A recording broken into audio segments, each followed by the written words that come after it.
This is the story of building community in Memphis, Tennessee. For over 20 years, the 1.5 million square foot abandoned Sears distribution center towered over a neighborhood in Memphis.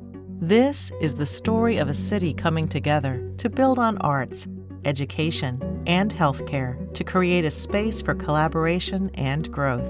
By asking, what if the people of Memphis created something new? This is Crosstown Concourse. So we started the nonprofit in 2010 with a dual mission. One was to facilitate, be the spark to start the conversation about what could happen with this building, but to also continue to cultivate arts and music in Memphis, but to do it here in the Crosstown neighborhood. They closed the retail store in 1983, closed the entire distribution center in 1993, and so the building had been completely empty with the neighborhood extremely negatively impacted, for 17 years by the time we got started in 2010. And so it was about 2 years into the project where, we were still flying under the radar. No one knew what we were doing. We had just finished the feasibility study and kind of figured out, wow, this could actually happen. That we knew we had to bring on a real developer.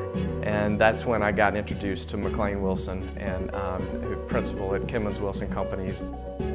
OGCB's role in the project was to provide HVAC, plumbing, fire protection, and electrical design for both the Crosstown Concourse project itself and the residential infill, now called Parcels at Crosstown. Whenever we added another person to our team in our office working on Crosstown Concourse, I would sit down with them and introduce them to the building. I always started out the same way. The operative word is big. Every system you have, every component you have, no matter how insignificant and simple it usually is going to be larger and more complex than ever before. The concern was the building is so large, your maintenance staff are going to have to be everywhere at once. And being able to pull a smartphone out or a tablet out or a laptop out, pull up the control system and quickly drill down to a piece of equipment that's almost a quarter mile away in the building. Luding Rix-Kiss, or LRK, is a firm that we have worked with for decades.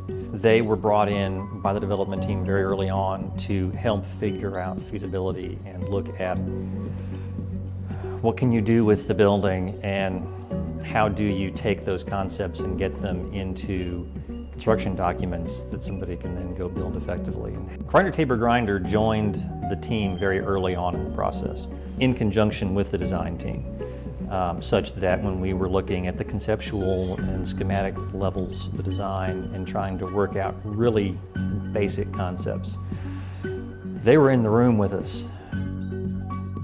We've been involved in the Crosstown project for several years during the development to help bring the vision and the concept that the developers want to bring.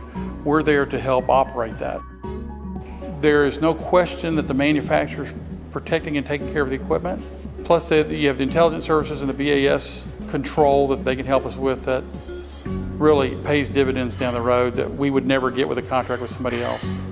I believe the word data analytics and the cloud are said a lot these days, but it's a three-tiered process. You obviously have to have the data, then do the analytics to it, but I think a third step that's often missed is the action associated with that, and putting together an actionable game plan based on the data. That's where the real dollars come into play, because you're able to actually do something with the data.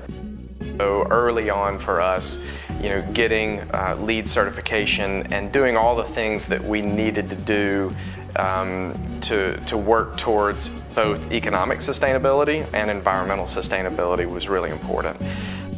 By going to high efficiency design, have essentially reduced electricity use equivalent to 67 homes, and also about 230,000 trees.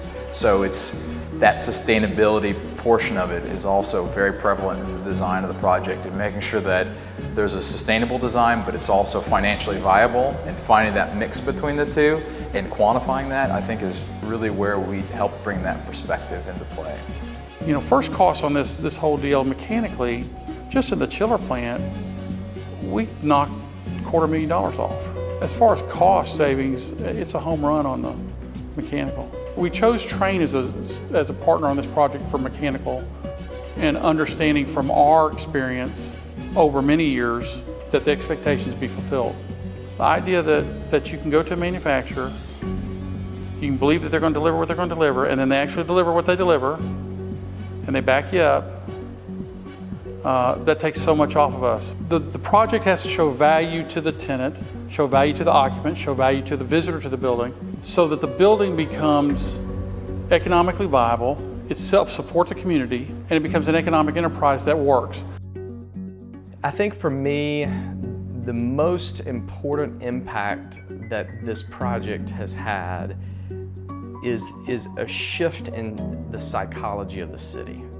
And that is, this project could never happen. And it certainly could never happen with an artist and an art historian, leading the charge initially. I was told over and over again, just tear it down. It's never going to get redeveloped. And here we are 8 years later, and all of those things that I just described happening.